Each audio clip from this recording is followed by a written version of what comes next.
solidão é um desafio. A solidão é algo que nos incomoda, talvez porque contenha em si a maior de todas as questões. Afinal, quem é você? Afinal, quais são os seus gostos quando ninguém está olhando? Quais são os seus medos? Quais fantasmas aparecem quando você está sozinho?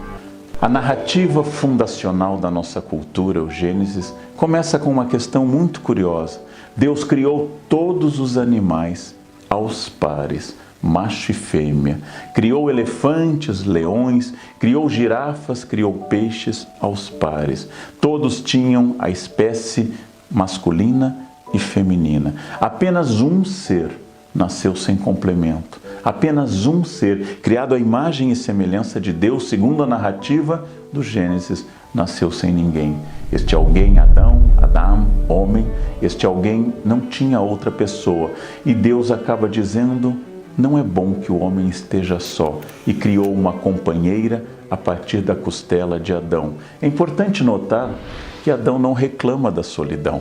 Adão não reclama a Deus, Adão não chega a Deus e diz: preciso de alguém para conversar. Adão não nota que é solitário, porque não tendo tido nunca a experiência de uma companhia, Adão não pode sentir falta de ninguém. Mas o primeiro recall da criação, a primeira vez que Deus refez algo na história da criação, foi criando a mulher e a companhia para Adão, suficientemente diferente dele, porque era uma mulher, para criar um afastamento que não fosse por espelho, suficientemente igual, da mesma espécie humana, para criar uma possibilidade que leve ao diálogo. Assim, Adão e Eva constituem uma fórmula contra a solidão das mais curiosas.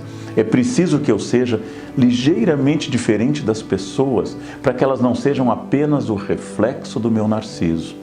E é preciso igualmente que eu seja muito parecido para que exista comunicação e identidade. A identidade é dada pelos outros. Robinson Crusoe, no romance de Daniel Defoe, conta que esteve sozinho em uma ilha, sem nenhuma companhia, apegou-se a hábitos, apegou-se a costumes, como marcar o calendário, marcar os dias, mas só descobriu, de fato, que ele era quem ele era após muitos anos, quando ele participa da libertação de uma personagem que ele batiza de Sexta-feira.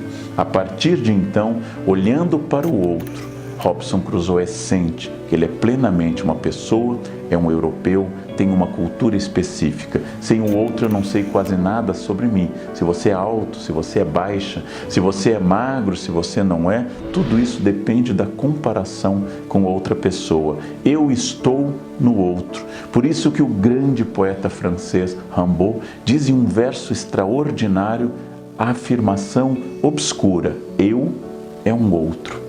Porque o meu próprio eu constitui um outro no qual eu estranho. Porque o meu eu vai se formando lentamente a partir do contato com os outros, a partir de convenções sociais, a partir de opiniões que os outros esperam que eu tenha. Vai surgindo nesse caso um eu social, um eu aceitável, um eu que fala aquilo que os outros podem ouvir, que não é desagradável, que não é assassino, que não é violento. E lentamente este eu, que é um outro, vai sendo moldado pelo convívio. Toda a história da arte, toda a história da literatura trata desse descobrimento interno de um eu que vai se afastando de si. É o caso de Ana Karenina, de Tolstói, é o caso de Capitu, de Dom Casmurro, é o caso de Madame Bovary, de Flaubert, que vão descobrindo cada uma dessas personagens criadas pela mente masculina. Cada uma dessas mulheres criadas por homens vai descobrindo algo que não estava ali antes, uma insatisfação que vai movimentar toda a trama. Toda a literatura ocidental trata de um eu lírico buscando companhia, e toda a literatura ocidental trata de um eu lírico afastando da companhia ou rechaçando a companhia. Todo cinema é praticamente o encontro de alguém com outra pessoa, com um grupo, com um amante, com a esposa ou com o marido. E todo cinema é a dor, a partir desse encontro. Nós vivemos essa questão de forma insolúvel. Não existe uma solução perfeita para o dilema do porco-espinho.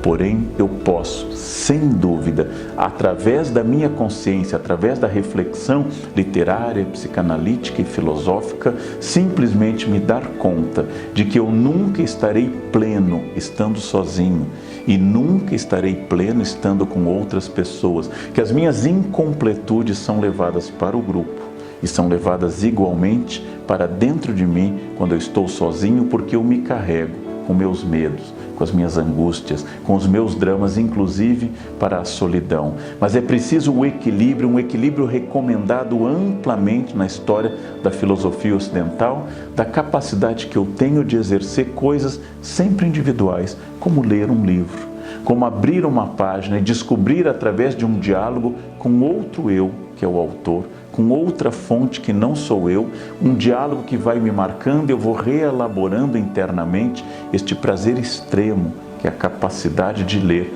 um gesto profundamente solitário e profundamente gratificante. A velhice de quem não lê é ainda mais solitária do que a velhice de alguém que lê, porque o livro é sempre uma companhia extraordinária. Da mesma forma, muitos autores, por exemplo, Yuval Harari, no recente 21 lições para o século XXI, termina a 21ª questão indicando que através da meditação e através de uma escola específica de meditação que o historiador israelense segue, ele conseguiu muito da sua consciência, da consciência que marca seus livros famosos como Sapiens, Homo Deus e as já citadas 21 questões.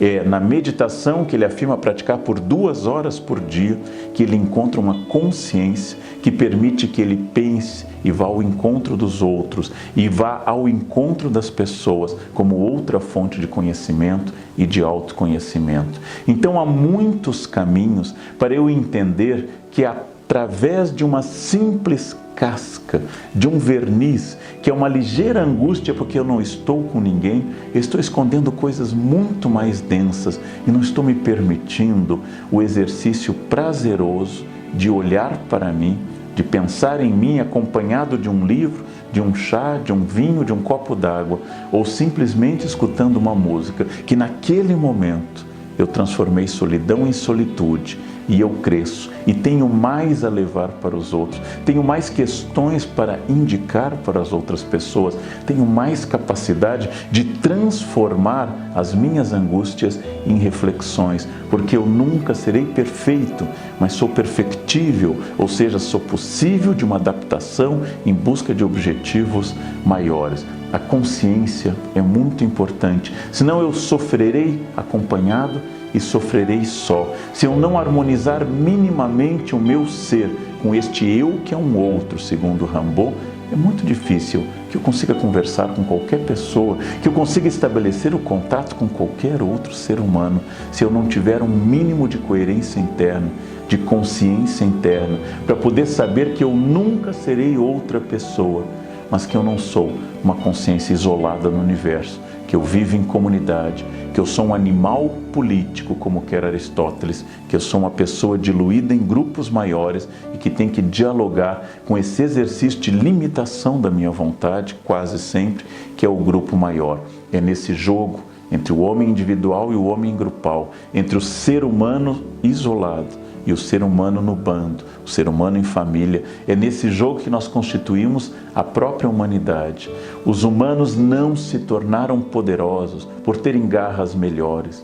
Os humanos não se tornaram donos do planeta porque tinham a pele impenetrável. Os humanos não são os maiores mamíferos.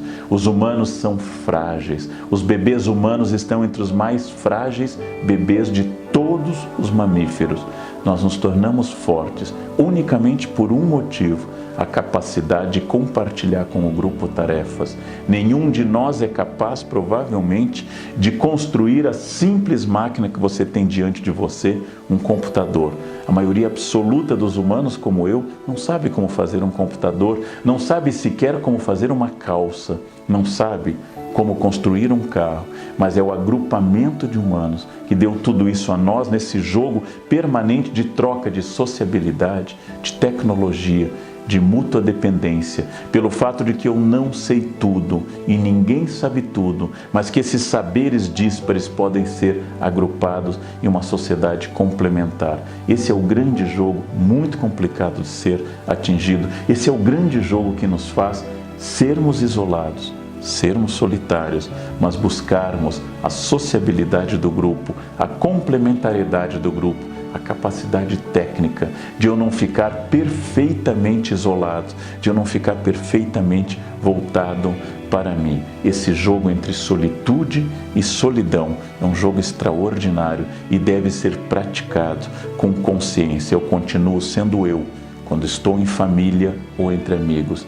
Eu continuo sendo eu quando eu estou sozinho. E eu queria indicar uma conclusão parcial lendo o parágrafo final do livro, para convidá-los a ler não apenas esse livro, mas toda a vasta bibliografia que nós temos sobre solidão, sobre literatura que está contida e indicada nessa obra. Lerei para vocês o final. Terminaremos todos solitários em um túmulo algum dia. Exercitar o lado criativo e libertador do isolamento e evitar que o túmulo surja ainda em vida. Viver exige pausas. Pensar implica certo isolamento. Ser feliz com quem você ama e, acima de tudo, ter a experiência da solidão antes e durante o amor. Você precisa de muitas pessoas. Viver é amar e amar implica outros seres. Lembre-se apenas de que você também precisa de você e esse mergulho em si é vital. Quando olhar alguém em uma mesa de restaurante sozinho e feliz, passeando em um parque sem ninguém e pleno. Quando ligar para alguém e a pessoa em um sábado à noite disser com serenidade: eu estava aqui pensando e lendo tranquilo. Não se esqueça de dar os parabéns.